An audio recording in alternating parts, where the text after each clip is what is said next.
మునీర్ని కూడా తరిమి కొడుతున్నాడు. అక్కడ ఎక్కడ కనిపిస్తే అక్కడ దొరికినట్టుగా బాధే పరిస్థితి. ఎవరిని కూడా క్షమించట్లేదు. ఇక పాక్ ఎవరైతే మిలిటరీ వాళ్ళు ఉంటారో, సైన్యం ఉంటారో వాళ్ళందరినీ కూడా పరుగులు పెట్టిస్తున్నారు. ఇంకా చావో రేవో తేల్చుకోవడానికి పిఓకే ప్రజలు సిద్ధమయ్యారు. వాళ్ళు దాష్టికాలకి ఇంకా ఎండ్ కార్డు పడగాలని చూస్తున్నారు.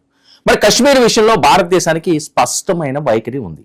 పిఓకే అంతర్భాగంగా భారత్లో కలవాలనేదే దేశం యొక్క సుదీర్ఘ డిమాండ్ అని కేంద్ర ప్రభుత్వం పదే స్పష్టం చేసిన సందర్భాలు కూడా ఉన్నాయి.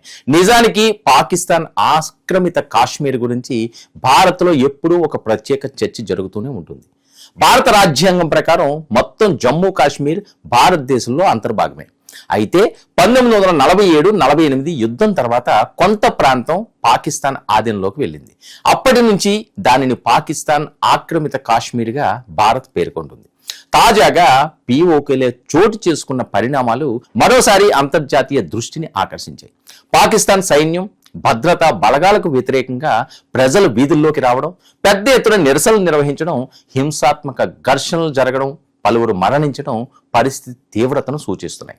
మరి పిఓకేలోని ముజఫరాబాద్, రావల్కోట్, మీర్పూర్, సుగ్నోటి వంటి ప్రాంతాల్లో ఆందోళనలు ఉధృతమవుతున్నాయి రోజు రోజుకి.